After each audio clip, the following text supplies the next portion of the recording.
Today we're going to take a look at the Sony a200 and some sample images. Now, after using the camera for a short while, I encountered a problem while shooting that could mean that this camera is now scrap. We'll take a look at the issue a bit later in the video to see if I could solve it, but first we'll have a look at the camera. So the Sony a200 or Alpha 200 was released back in 2008, and it was a replacement for, yes, you guessed it, the Alpha 100. It came with this 18 to 70 3.5 to 5.6 zoom lens, and the price for this kit back then was £270, or in the US $700. In today's money, that's around about £450, and I paid a bargain £85 for this in 2006, or in US that's about $114. And it was a bargain back then for £270, and I think it's a real good bargain today. But we'll have a bit of a chat about that later on. But as you can guess from the pricing, it's an entry-level camera, but as you'll see, it has a few unexpected features in its arsenal. Before we have a look at the camera and some decent images, let's have a look at its key specifications. So let's look at what I would consider the key specifications for this camera. It takes a Sony Minolta A-mount lens, and that gives you access to a wide range of legacy lenses, and some of them are absolutely superb, especially the Minolta ones. So that's one brilliant feature about this camera. It has 10.8 megapixels but only 10.2 effective megapixels CCD sensor. It's an APS-C, which gives you a 1.4 times crop, so a 35mm lens acts as a 50mm lens. It has, as it says on the back here, I don't know whether you can see that, whoops, it has super steady shot in-body stabilization, which gives you the equivalent to 2.5 to 3.5 steps in shutter speed, which for the time and the price of this camera was an absolute steal. It has a 9-point center cross autofocus with the main point as usual being in the center. It also has viewfind eye start activation, so that when you switch the camera on, lift it up to your eye and it will focus. Take it away from your eye and it won't until you put it back up to your eye again. That is quite a useful thing, to be honest, but I have found that when you get your hand close to it, it'll focus when you don't want it to. But those are modern world problems, aren't they? It also runs from 100 to 3200 and a shutter from 36 seconds to 1/4000th of a second. It also has a pop-up flash, and the button is round here somewhere. I can never find these things. There it is, but it won't activate until it's switched on. And I'm not going to switch it on at the moment because we'll get into that issue a little bit later. It has a 2.7-inch LCD screen, but no live view, and the images are saved to a compact flash card. There we go. And on the compact card that I've got, which is a 4GB card, that saves 500 raw images or 1300 JPEGs, and it's a stills only camera with no video. Here are a few images I've taken recently.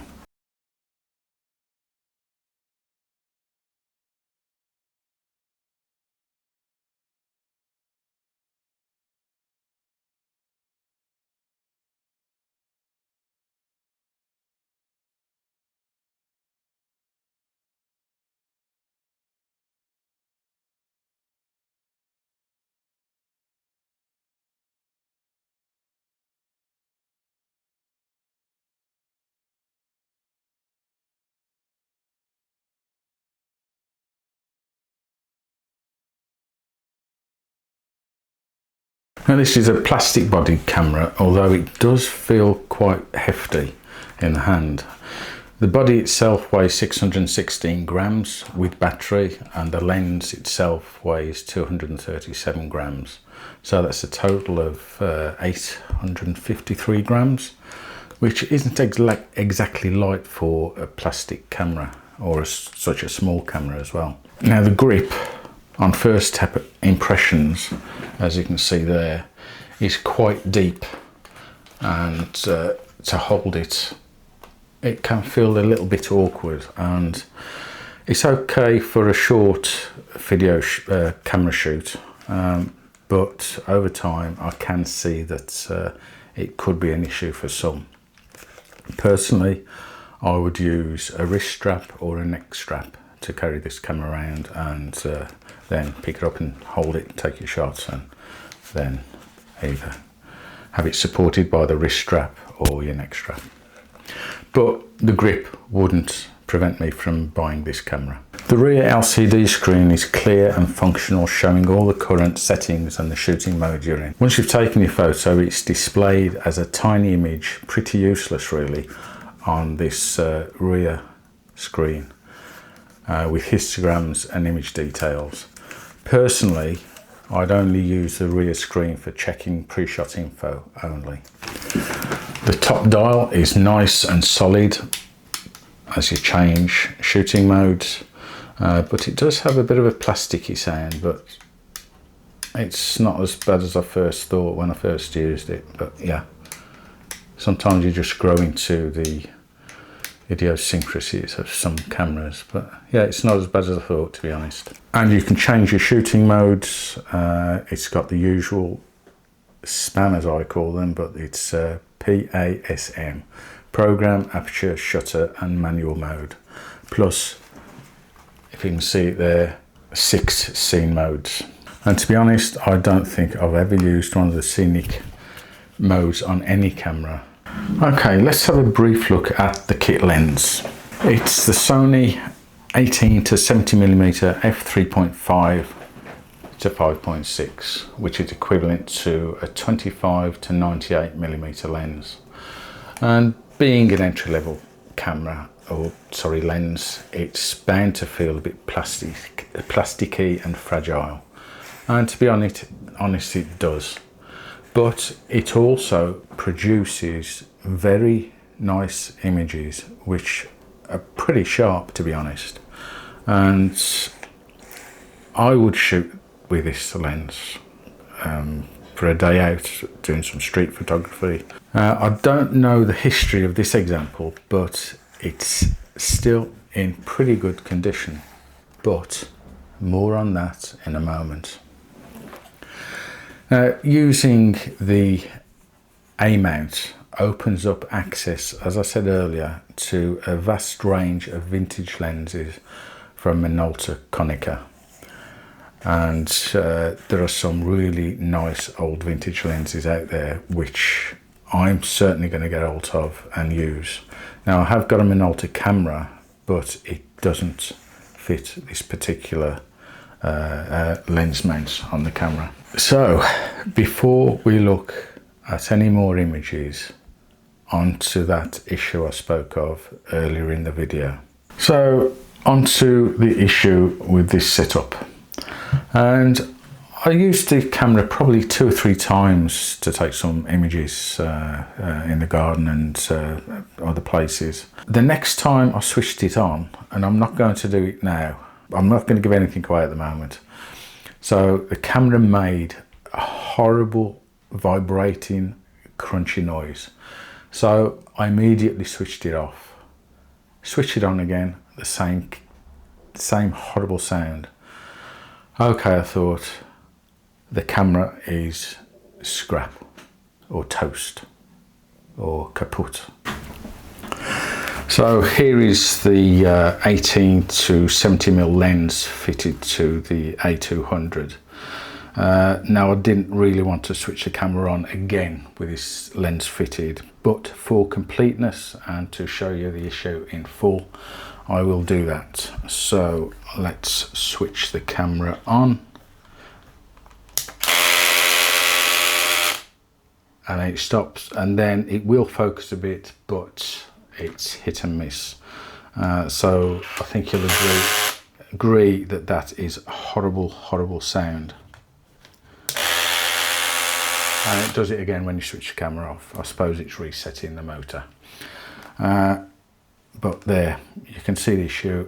So after a bit of research online, the suggested problem was with the Super Steady Shot, which I showed you before, and that it had failed. Meaning, of course, with that, the camera would be scrap.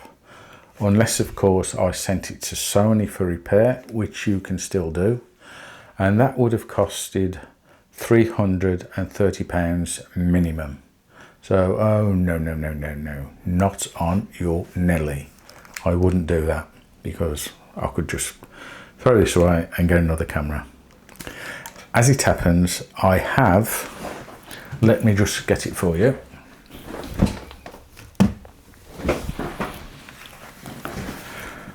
A Sony a200.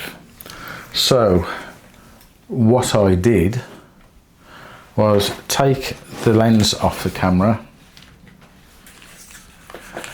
and fitted it to the camera, the A55 camera, and switched it on. And guess what? The same horrible, graunchy, crunching noise.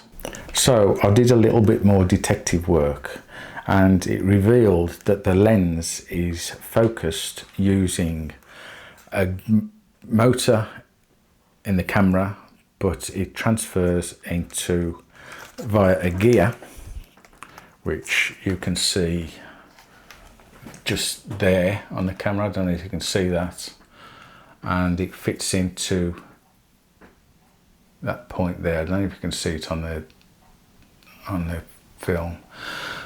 And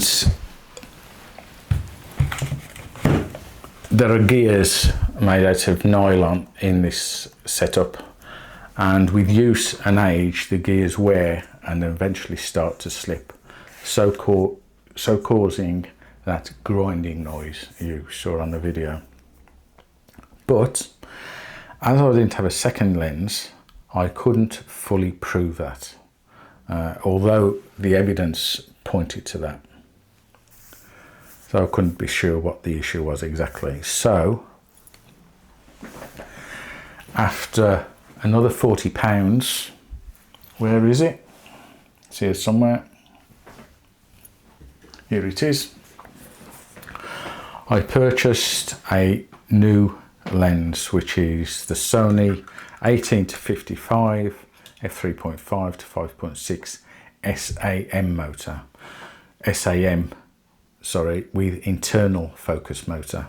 So it hasn't got to rely on the gears and the old nylon gearing in the camera itself. So now we can prove conclusively whether it is the camera or it is the lens. So here's the new lens that I bought. Well, it's a second-hand lens, and it's an 18 to 55mm kit lens, and this is the one that is suspect. So we're going to find out now if it's the lens that's at fault or it's a fault with the camera. So let's put this to one side and we'll fit this lens. Now, if you remember when we tested the old lens on here, it gave that horrible graunching, grinding noise, which was absolutely horrible. So if we switch this camera on now and it doesn't create that noise, then the camera's okay and the lens is okay, and the fault lies with this lens. So let's switch it on and see what happens. Absolutely nothing, and that is what I was hoping was going to happen. So the camera's fine, but this lens is scrap. I mean, these are hardly worth anything these days, and it certainly wouldn't be cost effective to have it repaired. So actually, if anyone wants this lens, just leave me a comment and I'll post it to you and see if you can do anything with it. But as far as I'm concerned, if no one else wants it, it's going in the bin. So let's get on with the rest of the review. So let's have a look at my dislikes of this camera, and to be honest, there are not many at the moment, but after a few more uses maybe that'll change. But at the moment, my main dislike is this rear screen. Now, for camera info before you take your shots, it's fine. Let's have a look here. As you can see there, it's pretty good. It's all clear, and you can see all the information you want. I'll put a shot up now of after you've taken a photo to see what it's like, and the image it displays is pretty useless, to be honest. It's tiny and you can't see any details. However, the histogram and the image settings shown are okay. Now, the next dislike is not with the camera, it's with these lenses. And I don't know whether many people have had this issue, but reading online, it is one that comes up quite regularly. And these lenses are not getting any younger, so the amount of lenses that suffer from this slipping gears and wearing gears is going to become more common, and I don't think I'd touch one of these particular lenses again. So now on to the likes that I have with this camera, and I'll run through these quite quickly. It's got a very easy to navigate menu. It's got a proper viewfinder and not an electronic one. The images are sharp, and the color rendering from the images from the CCD sensor is very, very good. The autofocus is quick, and its phase detection, which in a camera of this age was something special, to be honest. And the eye detect means that when you put your eye to the viewfinder, it focuses before you touch the shutter button, which is really nice. The pop-up flash can be useful, although it's not very often I'll actually use that, but it's there if you want it. The Sony A mount, as I've said before, gives you access to a vast range of superb legacy lenses from an also at a very good price. And you have in-body stabilization if needed, but to be honest, I haven't found a use for that at the moment. And it's a stills only camera, which is rare to find these days with cameras. Everybody wants a camera, quite rightly I suppose, that does video and stills. But I find it just nice to have a camera that you can just take photographs of and forget taking video.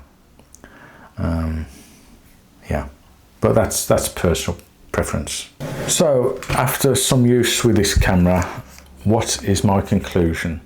So, problem aside, which could happen with any camera I suppose, and fortunately I was able to solve it, but if you didn't have another camera to test the lens with, then you could be thinking the camera body's kaput. So my overall verdict is that for the price between £95 and £125 with a lens and the sharp images it produces with lovely colours, it's a great value camera, and I would highly recommend it.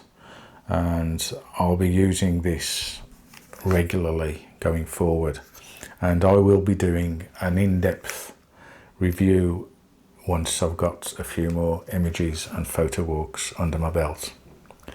So yes, I'll be keeping my camera. So Let me know what you think about the video, if you want to see any more in the next video. And if anyone wants this lens, as I mentioned earlier, you're welcome to it. If you want to take it apart and see what's wrong with it and see if you can fix it, fair enough. But it's only worth 10 to 15 quid anyway, so yeah, someone might want it. So that'll wrap up the video for today. So thanks for watching, and I'll see you in the next video.